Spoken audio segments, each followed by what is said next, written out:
जय हिंद दोस्तों। तो आज हम स्टार्ट करने वाले हैं माइक्रो इकोनॉमिक्स।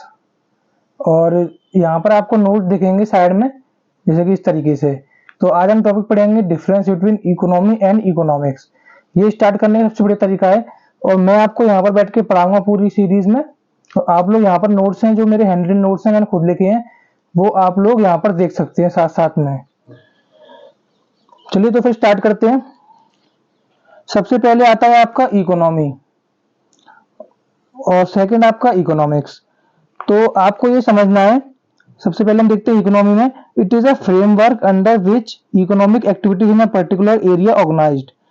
ये एक पूरा फ्रेमवर्क है जिसके रिगार्डिंग पे जो इकोनॉमिक एक्टिविटीज होती है एक पर्टिकुलर एरिया की, वो ऑर्गेनाइज होती है।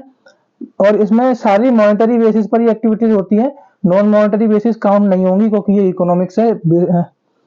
और इकोनॉमी एक प्रैक्टिकल एरिया है। यहाँ पर प्रैक्टिकल एरिया कराया, यहाँ पर चीजें होती है।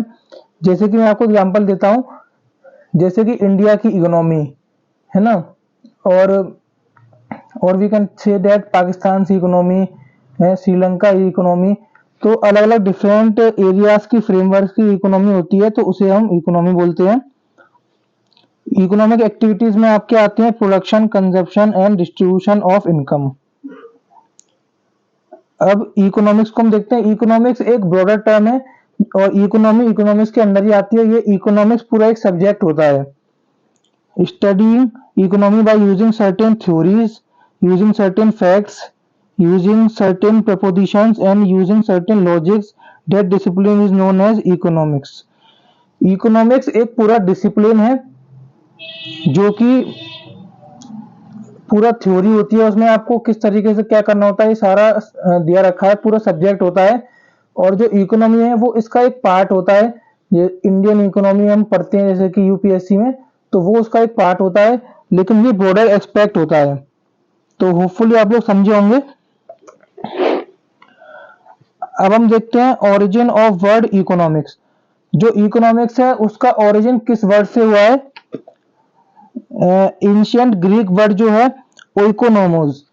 जो ओइकोनोमोस वर्ड है उसका मीनिंग होता है हाउस होल्ड मैनेजमेंट। ये वहां से लिया गया है। Economics consist of both science as well as art. अब जो इकोनॉमिक्स है वो साइंस भी कहलाती है और आर्ट्स भी होती है। क्यों? इसका एक रीजन है, क्योंकि साइंस में क्या होता है, एक्सपेरिमेंटेशन, थ्योरी बिल्डिंग होती है। तो इकोनॉमिक्स में भी थ्योरी बिल्डिंग भी होती है और एक्सपेरिमेंट भी कुछ हद तक होती है, जैसे कि पॉपुलेशंस को एक्सपेरिमेंट करना कि किस तरीके से कौन सी पॉपुलेशन कितनी है, तो साइंस होती है। आर्ट्स तो होती है क्योंकि क्रिएटिविटी, इंडिविजुअल बिहेवियर। और इकोनॉमिक्स में इंडिविजुअल बिहेवियर भी देखा जाता है। माइक्रो इकोनॉमिक्स में इंडिविजुअल कंज्यूमर की नीड्स एंड वांट्स देखी जाती है, तो ये आर्ट्स होता है। तो इकोनॉमी में हम लोग पढ़ने वाले हैं माइक्रो इकोनॉमिक्स, जो कि हमने आज स्टार्टिंग कर दी है। ये इंट्रोडक्शन है और आप कह सकते हैं इकोनॉमी एंड इकोनॉमिक्स का डिफरेंस भी था। तो नेक्स्ट वीडियो में हम लोग पढ़ेंगे स्कार्सिटी एंड चॉइस। तो चलिए इसको यहीं पे स्टॉप करते हैं। Thanks for watching and subscribe my channel for more such videos.